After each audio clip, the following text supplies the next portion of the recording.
এক জঙ্গলে ছিল একটি বাঘ। সে বাঘ ছিল সেই জঙ্গলের বাদশা। সে বৃদ্ধ হয়ে পড়েছিল। মৃত্যুর সময় যখন ঘনিয়ে আসলো, তখন সে তার একমাত্র বাচ্চাটিকে বলল, দেখো বাবা, মিলেমিশে থেকো, সবার সাথে দেখা করিও, সবার কাছে যেও, কিন্তু এই মানুষ জাতের কাছে কখনো যেও না। এই বস্তুটা বড় অত্যাচারী এবং জালেম। যদি কোনো সময় তার কাছে যাও, তবে তোমার মস্ত বড় ভুল হয়ে যাবে, বিপদে পড়ে যাবে। এই উপদেশ প্রদানের পর জঙ্গলের সেই বাচ্চা ইন্তেকাল করলেন। তার মৃত্যুর পর তার বাচ্চা তার স্থলাভিষিক্ত হলো। জঙ্গলের বাচ্চা হলো এখন সে। বাঘের বাচ্চা অভিজ্ঞতা ছিল না। সে ভাবলো, আমার বাপ বলেছিল মানুষের কাছে যেও না, এই জিনিসটা বড়ই জালেম, সুতরাং দেখা দরকার মানুষ জিনিসটা কেমন। আমার বাপ জঙ্গলের বাচ্চা হওয়া সত্ত্বেও এই জিনিসটাকে ভয় পেতেন। তার এত ক্ষমতা থাকা সত্ত্বেও এই বস্তুটিকে ভয় পাওয়ার কারণ কি? মনে হয় মানুষের শক্তি খুব বেশি। বাঘ তো 2 গজ লম্বা হয়ে থাকে, আর মানুষ মনে হয় 10 অথবা 20 গজ লম্বা হবে। আসলে জিনিসটা কেমন একটু দেখা দরকার।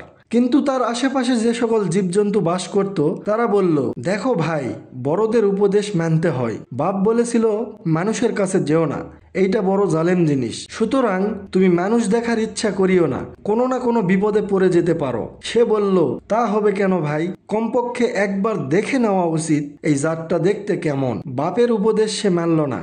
মানুষ দেখতে সে বাহির হয়ে পড়ল। প্রথমে একটি ঘোড়া দেখতে পেল। ঘোড়াটি লাফাতে লাফাতে যাচ্ছিল। বাঘের বাচ্চা ভাবল, মনে হয় এইটাই মানুষ, কারণ আমার বাপ বলেছিল 1.5 গজ লম্বা, আর এইটা তার চেয়ে অনেক লম্বা আর উঁচু, 2-3 গুণ বড় বলেই আমার বাপ এটাকে ভয় পেত। ভয় পাওয়ার কথাই তো বটে। সে ভয়ে ভয়ে ঘোড়ার কাছে গিয়ে বলল, জনাব, আপনার নামই কি মানুষ? ঘোড়া বলল, এই কোন জালেম বস্তুর নাম নিয়েছো? আমার সামনে আর কখনো মানুষের নাম নিও না। মানুষ যাকে বলা হয় সে অত্যন্ত অত্যাচারী জীব। আমি অনেক মোটা তাজা এবং শক্তিশালী, কিন্তু তবুও মানুষ আমার পিঠে গদি কষে দেয়, আবার তার উপরে উঠে বসে। তার হাতে চাবুক থাকে, আমার পিঠে চাবুকের বাড়ি পড়ে। আমি দৌড়াতে দৌড়াতে হয়রান হয়ে যাই, তবু মানুষ এত জালেম যে তখনও ক্ষান্ত হয় না, চাবুক মারতেই থাকে। তাই সব জিনিসের নাম নিও, কিন্তু এই জালেম মানুষের নাম কখনো নিও না, এটা একটা মহা মুসিবত। বাঘের বাচ্চা ভাবলো, হায় আল্লাহ, মানুষ তাহলে কত বড় হবে। এই লম্বা চওড়া জন্তুটিও মানুষকে ভয় পায়, আর বাপ তো ভয় পেতে পেতে মারাই গেলেন। কি রকম এই ভয়ঙ্কর মানুষটি আরো এগিয়ে গেল। হঠাৎ একটি উট চোখে পড়ল। সে ভাবলো, এটাই হয়তো মানুষ হবে। একটি অঙ্গ এর সোজা নয়, ঘাড় একদিকে, কোমর একদিকে, পাগুলি আরেক দিকে বাহির হয়ে অদ্ভুত আকৃতির এই জন্তুটি মানুষ হবে। এটা ঘোড়ার চেয়েও 4 হাত উঁচা। সে কাছে গিয়ে উটকে বলল, মানুষ কি আপনারই নাম? উট বলল, আরে লা হাওলা ওয়ালা কুওয়াতা ইল্লা বিল্লাহ, এইরকম জালেম চিজের নাম নিয়েছো তুমি, এর মতো জালেম আর হয় না। এই নাম আমার সামনে আর উচ্চারণ করিও না। আমি শুধু একা নয়, আমার শত শত ভাই আজ এর হাতে বন্দী। আমার নাকের ডগায় ছিদ্রের মধ্যে দড়ি ঢুকিয়ে দিয়েছে, তারপর সেই দড়ি আমার সামনের ভাইয়ের লেজে বেঁধে দিয়ে শত শত জনকে সারি বেঁধে মানুষের একটি মাত্র ছোট বাচ্চা টেনে নিয়ে যাচ্ছে। আমরা কত কাঁদি, কত বিলাপ করি, কত চিৎকার দেই, কিন্তু মানুষের ছোট একটি বাচ্চাও আমাদেরকে টানতে টানতে নিয়ে যায়। মানুষের কথার উপরে শত শত উটের একটি কথাও চলে না। এটা বড় জালেম চিজ, এই নাম আমার সামনে আর নিও না। বাঘের বাচ্চা বলল, হায় আল্লাহ, মানুষ তাহলে কত বিরাট হতে পারে। এত বড় এই জন্তুটি সেও মানুষকে ভয় পায়। ঘোড়া তো শুধু নিজের মুসিবতের কথা বলেছে, আর এটা তো দেখি সকল ভাতৃ সমাজের মুসিবতের কথা বয়ান করলো। 100 উট একসঙ্গে মানুষের একটি মাত্র বাচ্চার কাছে বাধ্য হয়ে যায়। ভয়ে ভয়ে সে সামনে অগ্রসর হলো। হঠাৎ একটি হাতি দেখতে পেল। সে ভাবলো, এইটাই মানুষ, কারণ 4টা মোটা মোটা খাম্বার উপর একটা বিল্ডিং এর মতো দাঁড়িয়ে আছে। ছাদের উপরে যেন একটি পানির ট্যাঙ্কি রেখে দিয়েছে, সুতরাং মানুষ এইটাই। ভয়ে ভয়ে সে হাতির কাছে গিয়ে বলল, জনাব, আপনার নামে কি তবে মানুষ? মানুষ আপনাকে বলা হয়? হাতি বলল, তওবা আস্তাগফিরুল্লাহ, এই কোন মুসিবতের নাম নিয়েছো? আমার সামনে এই নাম আর উচ্চারণ করিও না। এই জিনিসটা বড়ই জালেম। আমার দেহ বিরাট হতে পারে, দেখতে মনে হয় একটি বিল্ডিং দাঁড়িয়ে আছে, তা সত্ত্বেও একটি মাত্র বাচ্চা মানুষ আমার পিঠে চড়ে বসে। তারপর তার হাতে লোহার হান্টার থাকে, একটু যদি এদিক ওদিক করি, সেই লোহার হান্টার আমার মাথায় মেরে দেয়। আমি শুধু কাঁদতে পারি, আমি শুধু বিলাপ করতে পারি, আর কিছুই করতে পারি না। ঘোড়ার মুখে তবু লাগাম লাগিয়ে সওয়ার হওয়া যায়, আর আমাকে বিনা লাগামেই কাবু করে ফেলে।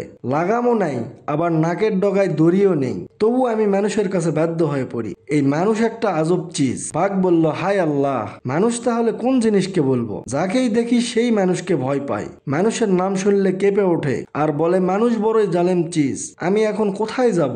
মানুষ কোথায় পাবো? এই বলে সে আরো সামনে অগ্রসর হলো। 10-12 বছরের একটি মিস্ত্রি ছেলে একটি মোটা কাঠ চিরার কাজে ব্যস্ত ছিল। কাঠের খণ্ডটি উঁচুতে একটি মাচায় রাখা ছিল। করাত চালাতে সুবিধার জন্য দুই পাশের কাঠ যেন ফাঁক হয়ে থাকে, সেজন্য আধা চিরা কাঠের মাঝখানে একটা কাঠি দিয়ে গোছ দিয়ে রেখেছিল। বাঘের বাচ্চা ছেলেটিকে দেখতে পেয়ে তার সামনে কাঠের খণ্ডের উপর বসলো। সে কল্পনাও করতে পারেনি যে এই ছেলেটিই মানুষ, কারণ সে ঘোড়া দেখেছে, উট দেখেছে এবং হাতি দেখেছে। সবাই মানুষকে ভয় পেয়েছে, সুতরাং এত বড় বড় জন্তু এই ছোট ছেলেটিকে দেখে ভয় পাওয়ার কথা নয়। সুতরাং এটা মানুষ বলে কল্পনাও হলো না তার। শুধু অনুসন্ধানের জন্য তাকে জিজ্ঞাসা করলো, ভাই মানুষ কোথায় পাওয়া যায়? মিস্ত্রি ছেলেটি বলল, আমাকেই মানুষ বলা হয়। বাঘের বাচ্চা বলল, লা হাওলা ওয়ালা কুওয়াতা ইল্লা বিল্লাহ। গজখানেক লম্বা একটা ছেলে বলছে আমিই মানুষ। আমার বাপ কি তবে বোকা ছিল যে তোকে দেখে ভয় পাবে? আমার সাথে ইয়ার কি?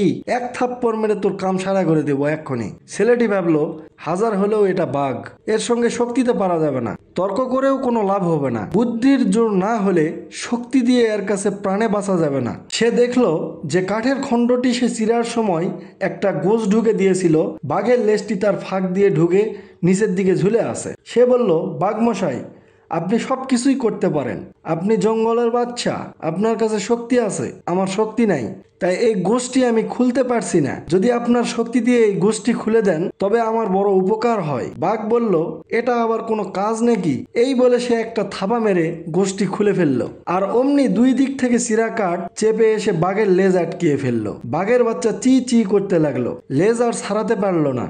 এদিকে ছেলেটি চিৎকার করে বাঘ ধরেছি বলে গায়ের লোককে ডাকলো। মুহূর্তের মধ্যে সারা গায়ের লোকজন সেখানে জমা হয়ে গেল এবং সেই বাঘের বাচ্চাটিকে বন্দি করলো লোহার খাঁচায়। মানুষ চিনার আগেই সে একজন মানুষের বাচ্চার কাছে বন্দি। সে এখন মানুষ চিনেছে, কিন্তু এখন আর চিনে লাভ কি? আজ তার রক্ষা নাই। কেউ বল্লম নিয়ে আসলো, কেউ বন্দুক, কেউ বা দা বটি। মোট কথা যার কাছে যা ছিল তাই নিয়ে বাঘের খাঁচা ঘেরাও করলো। আজ সবাই মিলে তাকে হত্যা করবে। বাঘ বুঝতে পারলো বাপের উপদেশ না মানার কারণেই আজ আমার এই দুঃখ, এই লাঞ্ছনা আর এই মৃত্যু। দর্শক, এই গল্পটি থেকে বোঝা যায় জ্ঞানী মানুষের গুণী কথা তথা উপদেশ এটা শুনতে হয়, না শুনলে এই রকম বাঘের মতো পরিণতি হবে। আল্লাহ পাক আমাদেরকে সঠিকটা বুঝে আমল করার তৌফিক দান করুক। সকলে বলি আমিন। ভিডিওগুলো ভালো লাগলে অবশ্যই লাইক করবেন, কমেন্ট করবেন, শেয়ার করবেন আর অবশ্যই সাবস্ক্রাইব করবেন। আসসালামু আলাইকুম।